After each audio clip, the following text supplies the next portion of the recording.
نماز میں سجدے کی وجہ سے ماتھے پر نظر آنے والے نشان کے پیچھے کیا راز ہے؟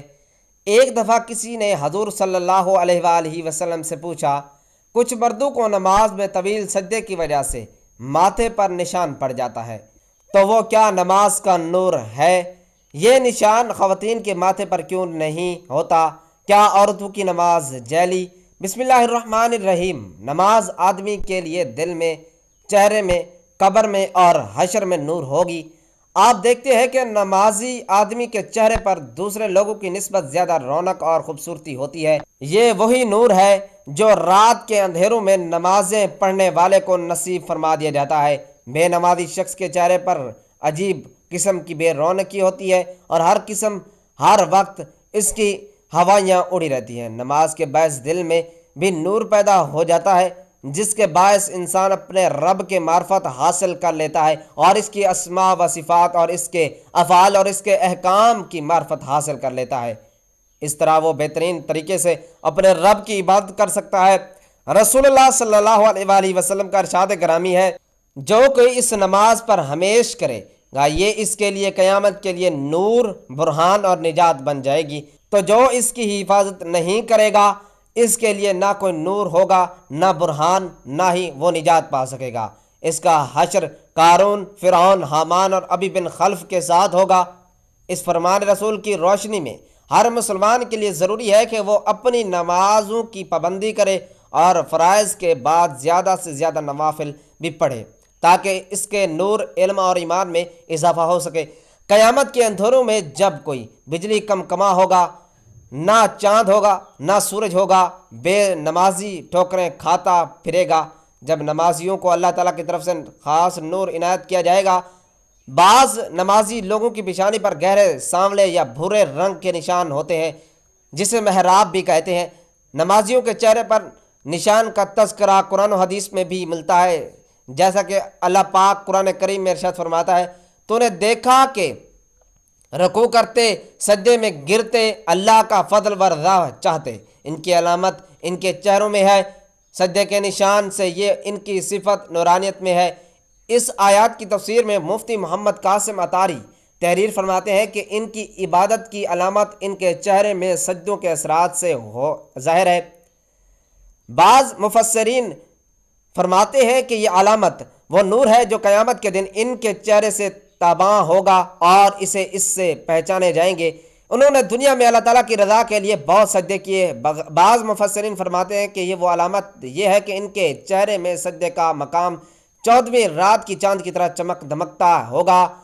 حضرت عطا رحمۃ اللہ علیہ کا قول ہے کہ رات کی لمبی نمازوں سے ان کے چہرے پر نور نمایاں ہوتا ہے، جیسا کہ حدیث شریف میں ہے، جو رات میں کثرت سے نماز پڑھتا ہے تو صبح کو اس کا چہرہ خوبصورت ہو جاتا ہے۔ اور یہ بھی کہا گیا ہے کہ گرد کا نشان بھی سجدے کی علامت ہے۔ بہت سے نمازیوں کی پیشانی پر کالا نشان پڑ جاتا ہے، جسے کچھ لوگ نماز کا ٹیکا کہتے ہیں اور کچھ لوگ اسے محراب کہتے ہیں۔ کیا اس نشان کے بارے میں قرآن و حدیث میں کوئی فضیلت یا ذکر آیا ہے؟ بعض لوگ کہتے ہیں کہ زیادہ نماز پڑھنے والے اور سجدہ وغیرہ کرنے سے یہ نشان ظاہر ہو جاتا ہے۔ اگر زیادہ نمازیں پڑھنے اور زیادہ سجدہ کرنے سے یہ نشان ظاہر ہوتا ہے تو پھر کیوں ہمیں کوئی عورت نظر نہیں آتی جس کے ماتھے پر یہ نشان ہوگا، یا یہ محراب صرف مردوں کو عطا کیا جاتا ہے؟ ناظرین گرامی، ترمذی کی حدیث نمبر 1363 میں رسول اللہ صلی اللہ علیہ وآلہ وسلم نے فرمایا، اللہ تعالیٰ کو 2 قطروں اور 2 نشانیوں کے علاوہ کوئی چیز زیادہ محبوب نہیں۔ 2 قطروں میں پہلا قطرہ یہ کہ وہ جو خوف خدا کی وجہ سے آنکھ سے نکلے، دوسرا خون کا قطرہ جو خدا کی راہ میں لڑتے لڑتے مومن کے جسم سے نکلے۔ وہ 2 نشانیوں میں ایک تو وہ نشانی جو اللہ کے راستے میں زخم کا نشان ہو، اور دوسرا اللہ تعالیٰ کے فرائض میں ایک فریضے کی ادائیگی کا نشان۔ کچھ لوگ اس حدیث کو دلیل کے طور پر پیش کر کے کہتے ہیں کہ محراب بھی وہی نشان ہے کہ جس کا اس حدیث میں ذکر ہے، یعنی وہ نشان جو اللہ کے فرض میں سے ایک فریضے کی ادائیگی کے دوران چہرے پر پڑ جاتا ہے۔ اسی طرح قرآن کی سورۃ الفتح میں اللہ پاک یوں فرماتے ہیں کہ آپ انہیں دیکھیں گے کہ وہ سجدے اور رکوع کر رہے ہیں، وہ اللہ تعالیٰ کا فضل اور اس کی رضامندی کے جستجو میں ہے، اس کا نشان اس کے چہرے پر سجدے کے اثر سے ہے۔ اس آیات کی تفسیر میں رضا یہی ہے کہ اس کا نشان ان کے چہرے میں سجدے کے اثرات سے ہے۔ اس سے مراد اطاعت و فرما برداری اور عبادت کا نور ہے، اور یہ کوئی ضروری نہیں کہ جلد کی سختی کی بنا پر یہ علامت بن کے چہرے پر سجدے والی جگہ پر ہو۔ تو علی ابن ابی طلحہ رضی اللہ تعالیٰ عنہ نے ابن عباس رضی اللہ تعالیٰ عنہ سے بیان کیا ہے کہ ان کے چہرے میں اس کا نشان یعنی بہتر ہیت اور حالت ہے، اور مجاہد رحمۃ اللہ علیہ اور کئی ایک نے کہا ہے کہ یعنی خشوع اور تواضع مراد ہے۔ کسی نے حضرت مجاہد سے کہا کہ میں تو اس آیت کا مطلب لیتا تھا کہ اس سے مراد کہ وہ نشان ہے جو ماتھے پر پڑتا ہے۔ اس کے جواب میں حضرت فرمانے لگے، یہ نشان تو فرعون کے چہرے پر بھی ہو سکتا ہے جس کا دل پتھر ہو، اور صادق کہتے ہیں کہ نماز ان کے چہرے میں حسن پیدا کر دیتی ہے۔ عباس کا کہنا ہے کہ نیکی کا دل میں نور اور چہرے پر روشنی اور رزق میں کشادگی اور لوگوں کے دلوں میں محبت ہے۔ شاید یہ ہے کہ پیشانی پر جلد کی سختی وغیرہ اور رنگ کی تبدیلی کی شکل میں اس علامت کی موجودگی اس شخص کے اخلاص اور صحیح ہونے کی کوئی دلیل نہیں، جیسا کہ اس چیز کا نہ پایا جانا اس بات کی دلیل ہے کہ وہ شخص اچھا اور نیک صالح نہیں ہے، اور وہ نماز بھی سستی اور کاہلی سے اور کاہل ہے، بلکہ اکثر طور پر یہ تو جلد کی حساسیت اور طبیعت پر منحصر ہے۔ شیخ ابن عثمان فرماتے ہیں کہ سجدے کی بنا پر پیشانی پر پیدا ہونے والے نشان نیک اور صالح لوگوں کی نشانی نہیں، بلکہ نیک لوگوں کی نشانی تو چہرے پر نور اور حسن اخلاق ہے۔ چنانچہ جب نمازی وہ کام کر رہے جو رسول اللہ صلی اللہ علیہ وآلہ وسلم نے حکم دیا اور کسی کھردری چیز پر سجدہ کرتا ہے تو اس کی پیشانی پر یہ علامت پیدا ہو سکتی ہے، اور یہ چیز نفس میں فخر اور تکبر پیدا کر سکتی ہے۔ لیکن جس کا دل ایمان پر مطمئن ہو اور وہی کرنا چاہے تو اللہ کے پاس ہے، تو اسے لوگوں کی بات کا کوئی نقصان نہ دے گی۔ لیکن اگر کوئی شخص جان بوجھ کر ایسا کرتا ہے اور حتیٰ کہ اس کی پیشانی پر سجدے کی علامت جیسی چیزیں پیدا ہو جائیں تو یہ دکھلاوا اور جھوٹ ہے، اس سے دردناک عذاب کی ہلاکت ہے۔ مفسرین کے مطابق مرد کی جلد عورت کی جلد سے زیادہ مضبوط ہوتی ہے۔ مرد مسجد میں 5 وقت کی نماز باجماعت ادا کرتا ہے، جس جگہ وہ نماز ادا کر رہا ہوتا ہے وہاں زمین بھی سخت ہو سکتی ہے، اور مرد عورت کی نسبت اپنی جلد کا خیال بھی کم رکھتا ہے۔ عورتوں میں یہ نشانی اس وجہ سے نظر نہیں آتی کہ عورت نماز ادا کرتے ہوئے جس جگہ پر سجدہ کرتی ہے وہ جگہ نرم ہوتی ہے، اور دوسری بات دیکھنے کو یہ بھی ملتی ہے کہ عورتیں مرد کی نسبت اپنے ماتھے کو سجدے کی جگہ پر زیادہ زور سے نہیں رگڑتی۔ یہی وجہ ہے کہ عورتوں کے ماتھے پر سیاہ نشان کم ہی نظر آتے ہیں۔ کچھ مرد خواتین اپنے ماتھے کے اس نشان کو حاصل کرنے کے لیے سجدے کی حالت میں جا کر اپنے ماتھے کو زور زور سے رگڑتے ہیں۔ کچھ نمازی ایسے بھی ہوتے ہیں کہ جو اللہ کی راہ میں لمبے لمبے سجدے کرتے ہیں لیکن پھر بھی ان کے ماتھے پر نشان نہیں پڑتا۔ کچھ ایسے بھی انسان دیکھنے کو ملتے ہیں جو پتھروں پر اپنے ماتھے کو رگڑ رگڑ کر نشان لگاتے ہیں تاکہ لوگ اسے نیک اور پرہیزگار سمجھیں۔ اللہ کے نزدیک نیک اور متقی وہی ہے جس کی نیت صاف ہو اور ہر کام اللہ کی رضا کے لیے کرتا ہے۔ اگر لوگ ماتھے پر نشان کو حاصل کرنے کے لیے لمبے لمبے سجدے کرتے ہیں تو وہ صرف اور صرف دکھاوا ہوتا ہے۔ ایسے لوگوں کے لیے سخت عذاب ہے۔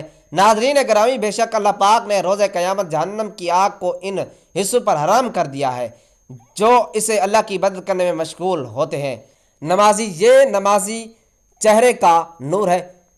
انہی میں سے ایک حصہ جو کہ اللہ کی رضا حاصل کرنے والوں کے چہروں پر ظاہر ہوتا ہے۔ حضرت ابو ہریرہ رضی اللہ تعالیٰ عنہ سے مروی ہے کہ نبی کریم صلی اللہ علیہ وآلہ وسلم نے فرمایا، جہنم کی آگ ابن آدم کے سارے جسم کو کھا جائے گی سوائے نماز کے بڑے سجدے کی اثرات کی، کیونکہ اللہ تعالیٰ نے اس کی آگ میں اس پر حرام قرار دیا گیا ہے کیونکہ وہ سجدے سے پڑے نشان کو دکھاوا۔ حضرت جابر رضی اللہ تعالیٰ عنہ سے مروی ہے کہ میں نے نبی کریم صلی اللہ علیہ وآلہ وسلم کو فرماتے ہوئے سنا ہے کہ یقیناً کچھ ایسے لوگ بھی جہنم سے نکل کر جنت میں جائیں گے جن کے چہرے کے حلقوں کے علاوہ جسم کے باقی تمام حصے جل چکے ہوں گے۔ کثرت سجود کی وجہ سے بعض لوگوں کی پیشانی پر سیاہ نشان بنتا ہے، اور بعض لوگ ایسے بھی ہوتے ہیں کہ جو کثرت سے سجود کے باوجود ان کی پیشانی پر سیاہ نشان نہیں بنتا۔ لہٰذا بزرگی کے لیے اس علامت کا ہونا ضروری نہیں، جو کہ اس نشانی کے متعلق قرآن و حدیث میں کوئی صحیح تصریح موجود نہیں۔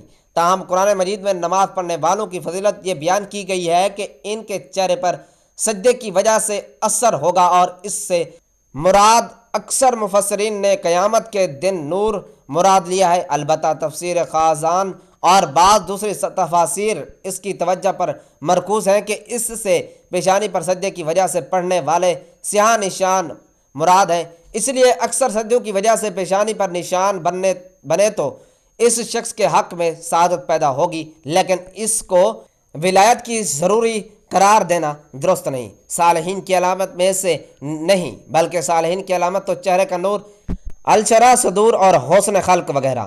جلد کے نرم ہونے کی وجہ سے یہ نشان ان لوگوں کی پیشانی پر بھی پڑ سکتا ہے جو صرف فرائض کی پابند ہو، اور بسا اوقات ان لوگوں کی پیشانیوں پر یہ نشان نمودار نہیں ہوتا جو کثرت سے نمازیں پڑھتے ہیں اور لمبے لمبے سجدے کرتے ہیں۔ آپ صلی اللہ علیہ وآلہ وسلم نے فرمایا کہ فجر کی 2 رکعت سنت اور دنیا کی ہر چیز سے افضل ہے۔ قرآن و حدیث اور اسلامی لٹریچر میں دنیا سے مراد مشرق اور مغرب اور کرۂ ارض نہیں، بلکہ دنیا سے مراد یہ ہے کہ کائنات اور اس کی تمام تر نعمتیں، خزانے، دولت و ثروت، حکومت و سپوت مراد ہے۔ سوچئے جب فجر کی 2 رکعت سنت کو یہ فضیلت ہے، پوری دنیا کی نعمتیں اور خزانے اس کے سامنے عاجز پڑ جاتے ہیں، تو پھر فجر کے فرائض کا کیا عالم ہوگا۔ صحیح مسلم کی روایات میں ہے کہ رسول اللہ صلی اللہ علیہ وآلہ وسلم نے فرمایا، جو شخص فجر کی نماز پڑھ لیتا ہے وہ اللہ کے ذمے میں آ جاتا ہے، یعنی جو شخص نماز فجر کا فریضہ ادا کر لیتا ہے وہ اللہ کے ذمہ میں آتا ہے اور اسے کوئی بھی نقصان نہیں پہنچا سکتا۔ بخاری و مسلم کی ایک روایت میں ہے کہ جس نے 2 ٹھنڈے وقت کی نماز فجر اور عصر ادا کر لی وہ جنت میں داخل ہوگا، یعنی آپ صلی اللہ علیہ وآلہ وسلم نے نماز فجر ادا کر لینے والوں کو جنت کی بشارت سنائی۔ ایک اور روایت میں ہے کہ رسول اللہ صلی اللہ علیہ وآلہ وسلم نے فرمایا، جو شخص عشاء کی نماز باجماعت ادا کرے گا اسے آدھی رات کے قیام کا ثواب ملے گا، جو عشاء فجر کی نماز باجماعت ادا کر لے گا اس کے لیے پوری رات کے قیام کا ثواب ہوگا۔ نماز فجر کی ادائیگی میں ہماری سستی اور غفلت اور کاہلی کوتاہی انتہائی کو پہنچی ہوتی ہے۔ کوئی بھی موسم ہو، بقیہ 4 نمازوں کے مقابلے میں فجر میں نمازی بہت کم تعداد میں ہوتے ہیں۔ یہی حال گھروں میں خواتین کی نماز فجر کا ہے۔ فجر میں وہ اہتمام نہیں ہوتا جو بقیہ 4 نمازوں کی ادائیگی میں ہوتا ہے۔ موسم گرما میں راتیں، رسول اللہ صلی اللہ علیہ وآلہ وسلم فرماتے ہیں، تاریکیوں میں پیدل چل کر مسجد جانے والوں کو قیامت کے دن مکمل نور کی بشارت دے دو۔ اور دوسری بشارت، فجر کی سنت موقدہ دنیا و ما فیہا سے افضل و بہتر ہے۔ تو پھر فجر کے فرض نماز کی کیا فضیلت ہوگی؟ رسول اللہ صلی اللہ علیہ وآلہ وسلم فرماتے ہیں کہ فجر کی دونوں رکعتوں یعنی سنت و دنیا و ما فیہا سے بہتر ہے۔ تیسری بشارت، مسجد کی طرف زیادہ قدم چل کر آنے سے زیادہ نیکیوں کا حصول۔ رسول اللہ صلی اللہ علیہ وآلہ وسلم فرماتے ہیں کہ جو بندہ اپنے گھر سے مسجد کے لیے نکلتا ہے تو اس کے ہر ایک قدم پر 10 نیکیاں لکھی جاتی ہیں، اور مسجد میں بیٹھ کر نماز کا انتظار کرنے والے گویا مسلسل نماز پڑھ رہا ہوتا ہے یہاں تک کہ وہ اپنے گھر کو لوٹ جائے۔ چوتھی بشارت، نماز فجر میں فرشتے حاضر ہوتے ہیں۔ ارشاد باری تعالیٰ ہے، نماز قائم کریں آفتاب کے ڈھلنے سے لے کر رات کی تاریکی تک، اور فجر کا قرآن پڑھنا بھی، یقیناً فجر کے وقت کا قرآن پڑھنا حاضر کیا گیا ہے۔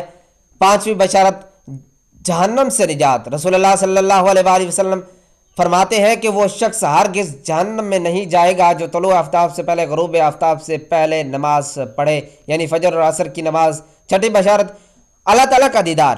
جریر بن عبداللہ رضی اللہ تعالیٰ عنہ فرماتے ہیں کہ ہم نبی کریم صلی اللہ علیہ وآلہ وسلم کی خدمت میں حاضر تھے۔ آپ صلی اللہ علیہ وآلہ وسلم نے چاند کی طرح نظر اٹھائی جو 14ویں رات کا تھا۔ پھر آپ صلی اللہ علیہ وآلہ وسلم نے فرمایا کہ تم لوگ بے ٹوک اپنے رب کو اسی طرح دیکھو گے جیسے اس چاند کو دیکھ رہے ہو۔ اسے دیکھنے میں تم کو کسی قسم کی کوئی بھی ملامت نہ ہوگی، اس لیے کہ اگر تم سے سورج کے طلوع اور غروب سے پہلے عصر کی نماز کو پڑھنے میں کوتاہی نہ ہو سکے تو ایسا ضرور کرو۔ ساتویں بشارت، پورے دن تہجد کا ثواب۔ رسول اللہ صلی اللہ علیہ وآلہ وسلم فرماتے ہیں کہ جس نے عشاء کی نماز باجماعت ادا کی تو گویا اس نے آدھی رات کا قیام کیا، اور جس نے صبح کی نماز باجماعت ادا کی تو گویا اس نے پوری رات تہجد پڑھی۔ 8ویں بشارت فرشتوں کی دعا۔ رسول اللہ صلی اللہ علیہ وآلہ وسلم فرماتے ہیں کہ جو شخص نماز فجر پڑھنے کے بعد اپنی جائے نماز میں بیٹھا رہے تو فرشتے اس کے لیے دعا کرتے رہتے ہیں، اور فرشتوں کی دعا یہ ہوتی ہے کہ اے اللہ اس بندے کی مغفرت فرما اور اس پر رحم فرما۔ 9ویں بشارت مکمل حج و عمرے کا ثواب۔ رسول اللہ صلی اللہ علیہ وآلہ وسلم فرماتے ہیں کہ جو شخص فجر کی نماز باجماعت ادا کرنے کی بعد طلوع آفتاب تک بیٹھ کر اللہ کا ذکر کرتا رہے، فرض نماز ادا کرتا رہے، تو اسے حج و عمرے کا ثواب حاصل ہوگا۔ 10ویں بشارت نماز فجر آفات و مصائب سے حفاظت کی ضمانت ہے۔